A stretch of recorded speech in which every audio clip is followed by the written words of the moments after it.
Ever since Nintendo started taking the more CGI or anime style reveal trailers when announcing new fighters to be added to the already insane roster to the series, all I can think is, why isn't there a Smash Cinematic Universe or anime? Like, come on! Whilst most people get hyped up and sometimes literally break the internet over who gets revealed next, I'm looking at you, Steve. I'm not only doing that, but also rewatching the trailers over and over again, because they are just pieces of art with insane potential I can't believe hasn't been executed on. Smash reveals are literally the best thing to ever exist. Like, they're just so cool. Not only do more characters from iconic, lovable, and masterpiece franchises get to crossover, but I get to see another short glimpse of what my dream of a full CGI or anime style Smash universe could look like. Seriously, if I could afford it, I would literally script my own cinematic universe and hire either some anime production company to animate it, or hire Digital Frontier who do the CGI trailers to make it for me. And you could probably imagine how heartbroken I was when World of Light didn't have cutscenes after every level like Subspace did. Because as a child, I played through Subspace and watched all the movies like 10 times, and that's not even a joke, and it's probably why it makes me want this so much. My point is, I love to death these trailers, and today I'm going to go over my favorite ones and explain why I think they're amazing, and later go over how I think a universe like this could actually work.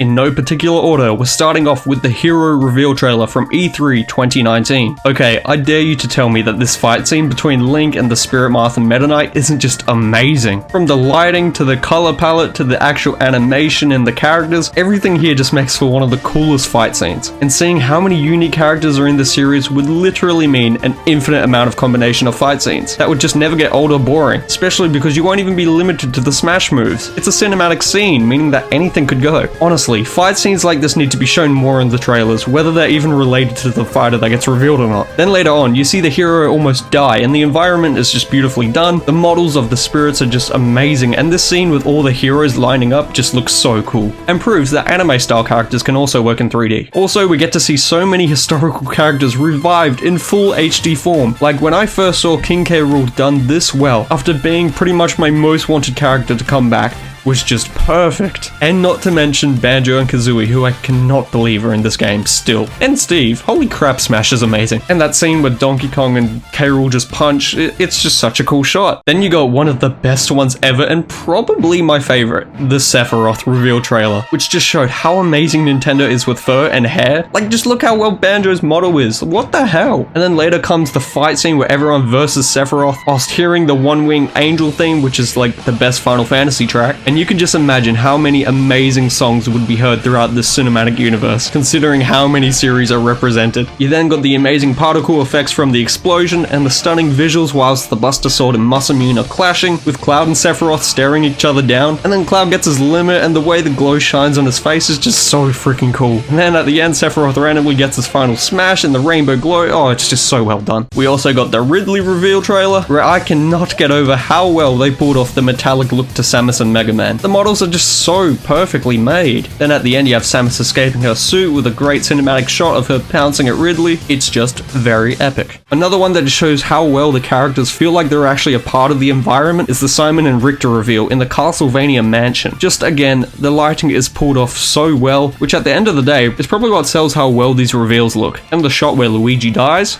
just, again, awesome. Then another one with a cool fight scene would be the Ken and Incineroar reveal, where Ken is fighting Little Mac, and the best part's obviously when he does the Hadouken right next to his face. And like I said before, the lighting and the glow that's cast on Little Mac's face just makes it look so smooth. And again, to point out how well Nintendo is with fur and hair, look how HD Incineroar looks. It's so cool. So I've mainly been focusing on the CGI ones, but then of course you've also got that more anime style ones, with the best ones obviously being the Palutena reveal, where we legit get to see a full-on anime style fight scene between Pit and Link, which is just awesome. More of these please. And then you also got the Min Min reveal, with Captain Falcon slurping on his delicious ramen, whilst the Arms cast fight for the invite. And there are other cool unique ones like the Persona 5 style Joker reveal, which just looks very, very epic, and the pixel art Terry reveal, and there are just so many more, too many to go over. And finally, to no surprise, what could have been Subspace 2, the World of Light opening cinematic, which just speaks for itself. Opening with with what may appear to be the entire cast, but is like not even half, I don't think, to then seeing a close-up shot of Marth, Zelda, and Pit, which again just shows how well they are with hair. I can't get over it. And even just the wind physics on Zelda's clothes, which literally nobody ever notices but me. And then of course it's followed up by the iconic Smash version of the Thanos snap, where Galeem shoots its light rays and just disintegrates everyone into nothingness. Oh, it's just such a cool trailer. Wasted potential. I think you get my point by now. And I know I didn't show any of the Smash 4 ones because although they were done by the same company, Digital Frontier, to me they just seem a little more dated and just don't look as good as the Ultimate ones. Not to say they're bad or anything, because they are also just visually amazing. With ones such as the Mega Man reveal, the Greninja reveal, Bowser Jr.'s one, and just this crazy scene on Rainbow Road where Rosalina is revealed. It just looks awesome.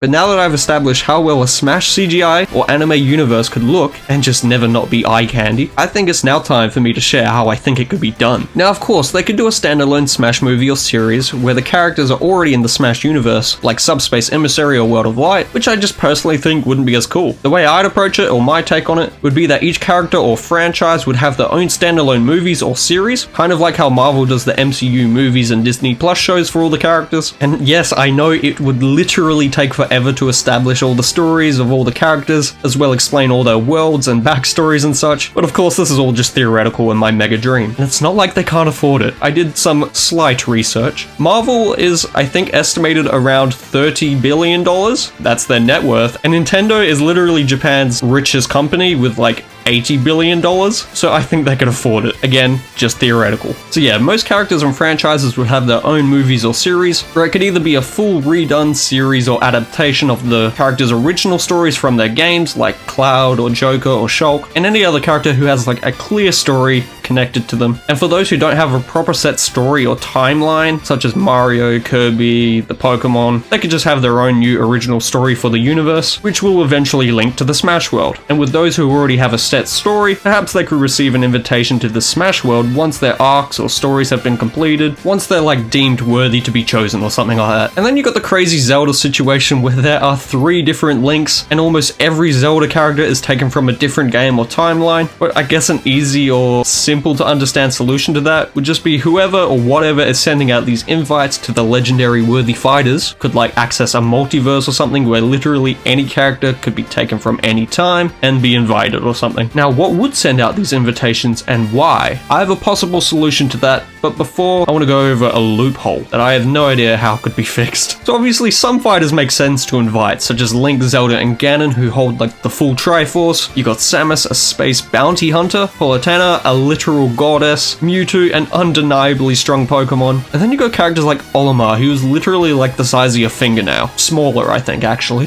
Or Pichu, who is just weak Pikachu, and Duck Hunt, who is literally a duck and a dog. Why would they get invited? I don't know. Let me know if you have any solutions on why these guys would be invited. I honestly have no clue on what their reasoning for being equally as worthy as Sephiroth, who can literally cause a supernova, would be. Like, how are they equal? Now, what could this Smash universe be, and who is sending the invites and why? Well, I think the who is simple. It's a Smash original character who's seen throughout the Subspace Emissary story mode of Brawl, the Ancient Minister. Why? Well, he's already a somewhat known character in Smash history, who you may or may not know is actually Rob, which also solves another issue, seeing as Rob literally has no story because he is a physical, real-world accessory and isn't a part of any game or anything. So it would just make sense for him to just originate from this world. Also, he's a robot. He's smart. He could probably scan universes for these legendary heroes to invite, and maybe the reason the weak or unusual characters are added, as mentioned before, is because he could only search nearby universes or something, and he's just trying to make what he can get. I don't know. Now, why are these fighters being invited to the Smash universe? Well, it could be like a tournament or something, because it's based on a fighting game, but that would be pretty lame, to be honest. So I reckon that the Smash universe should be the hub universe for everything that exists. And if something goes wrong to this universe, it affects every other one too. So obviously some threat has to be found in this universe, which honestly, I'd just bring back Subspace's final boss, Taboo, and just make him way more OP and evil, and just need the other fighters to take him out or something. And to make it seem more like a crossover, and not just everyone meeting in the this one universe. To boot could use its powers to fuse all the universes into one, kind of like how Subspace's levels are themed around most characters, but take place in the same world, I think. Or the Smash movies could be split up based upon the games. Like the Smash 1 movie, the first Smash movie could have the original roster, and each new Smash movie could just add the characters from the next game. And because Rob wasn't actually added until Brawl, which is the third one, maybe he could just be a sideline character who doesn't actually fight until the third movie or something. Basically, each Smash movie would end a phase in the Smash universe, kind of like how Marvel splits up their movies into phases. I have no clue. This is just very basic and early ideas, which I would actually like to maybe even script someday, just for fun. Nintendo is evil and wouldn't like that if it actually happened. But yeah, let me know, because it would honestly be amazing to see Smash go beyond just a gaming franchise. But yeah, of course, let me know your favorite Smash cinematics, as well as how you think a story or universe could work, with how many series are represented in Smash. Thanks for watching.